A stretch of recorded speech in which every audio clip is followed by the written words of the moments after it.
Hello everyone, myself Jayesh Bharat सकपाड़।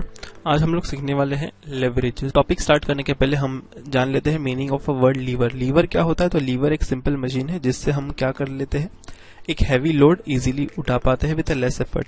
अब हम देखते हैं meaning of the word leverage. Business में लेवरेज का मीनिंग क्या होता है? अब बिजनेस में लोड क्या है? लोड है to earn high aimed profit. Business को हाई एम प्रॉफिट, ज्यादा प्रॉफिट कमाने होते हैं तो उनके लिए उनको एफर्ट लगाना पड़ता है। तो एफर्ट क्या होगा? Increase in sales. उनको अपने सेल्स बढ़ाना पड़ेगा। अब सेल्स कैसे बढ़ाएंगे? सेल्स बढ़ाने के लिए हमको नंबर ऑफ यूनिट्स जो लगेंगे वो ज्यादा लगेंगे। हमको नया मशीनरी इंस्टॉल करना पड़ सकता है उसके लिए। तो उसके लिए हमको लगेगा support of fix cost fund. तो ये तो सपोर्ट देने का काम करता है फिक्स कॉस्ट फंड। तो फिक्स कॉस्ट फंड्स क्या हो सकते हैं? Own funds, preferential capital, loan fund. अब आगे बढ़ने से पहले लेट्स अज्यूम कि हमको एक कोई बिजनेस करना है। हमको बिजनेस करना है हेल्दी फूड कंपनी का। अब उसके लिए इन्वेस्टमेंट रिक्वायरमेंट है 100 lakhs। अब हमको 100 lakhs आएंगे कहाँ से? तो फॉर एग्जांपल हमारे पास 30 lakhs है तो हमने 30 lakhs इन्वेस्ट कर दी इन इक्विटी शेयर्स।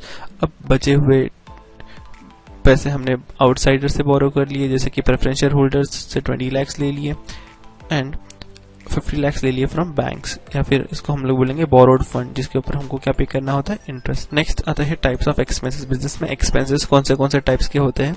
तो बिजनेस में फर्स्ट टाइप ऑफ एक्सपेंसेस जो है वेरिएबल एक्सपेंस। वेरिएबल एक्सपेंस तभी होता है जब हम प्रोडक्शन करते हैं, वरना नहीं होगा। नेक्स्ट टाइप ऑफ एक्सपेंस है फिक्स ऑपरेटिंग एक्सपेंस, और थर्ड टाइप का एक्सपेंस है फाइनेंशियल फिक्स्ड एक्सपेंस।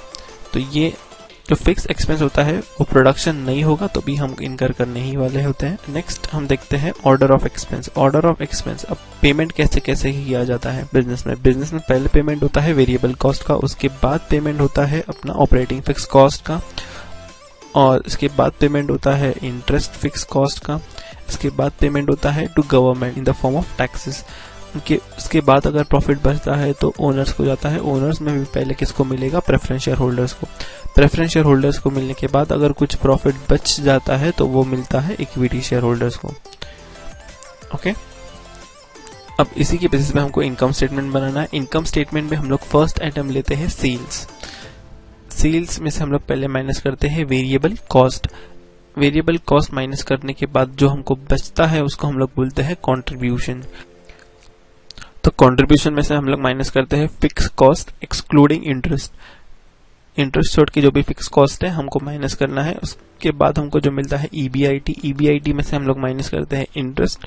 ईबीआईटी को हम लोग ऑपरेटिंग प्रॉफिट भी बोलते हैं। इंटरेस्ट माइनस करने के बाद हमको मिलता है earning before taxes. Earning before taxes के बाद अब टैक्सेस माइनस कर लेना है। टैक्सेस माइनस करने के बाद हमको मिलता है अर्निंग आफ्टर टैक्सेस। अब जो प्रॉफिट बचा हमको किसको देना होता है? प्रेफरेंस शेयर होल्डर को। तो प्रेफरेंस शेयर होल्डर्स का डिविडेंड माइनस अब बचा हुआ प्रॉफिट किसका है? इक्विटी शेयर होल्डर का। जितना भी प्रॉफिट बचा वो हम लोग डिवाइड करेंगे number of equity share holders को। तो divide by number of equity share holders करने के बाद हमको मिलता है earning per share. Okay, income statement होने के बाद अब हम देखते हैं टाइप्स ऑफ लेवरेजेस। अब बिजनेस लेवरेजेस मतलब अगर हम इन अदर वर्ड्स बोले तो रिस्क बिजनेस में कौन सा होता है? ऑपरेटिंग रिस्क हो सकता है। ऑपरेटिंग रिस्क मतलब business related risk, and next risk है फाइनेंशियल रिस्क। अब मोस्ट ऑफ द केसेस में बिजनेस में दोनों भी रिस्क होते हैं तो उसको हम लोग बोलते हैं कंबाइंड रिस्क, और वो कैलकुलेट करने का फॉर्मूला है operating leverage into financial leverage is equal to combined leverage. Operating leverage का फॉर्मूला है कॉन्ट्रीब्यूशन अपॉन ईबीआईटी। फिर आते हैं फाइनेंशियल रिस्क। फाइनेंशियल लेवरेज जिसका फॉर्मूला है ईबीआईटी अपॉन ईबीटी। अब कंबाइंड लेवरेज मतलब दोनों को जब ऐड कर देते हैं उसको हम लोग बोलते हैं कंबाइंड लेवरेज। इसका फॉर्मूला सिंपल है। तो कंबाइंड लेवरेज का फॉर्मूला क्या है? Operating leverage into financial leverage.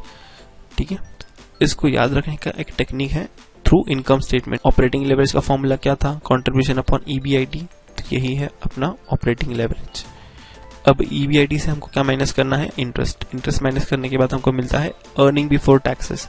अब यही फॉर्मूला बन गया हमारे लिए फाइनेंशियल लेवरेज का formula, EBIT upon EBT financial leverage. अगर इन दोनों को अगर मैं कंबाइन करूं तो कंबाइन करने पे क्या होता है? Combine leverage. तो कंबाइन लेवरेज का फॉर्मूला क्या था? हमने देखा कंट्रीब्यूशन अपॉन ईबीटी। ठीक है, प्रैक्टिकल हम करेंगे in next session. Thanks for watching.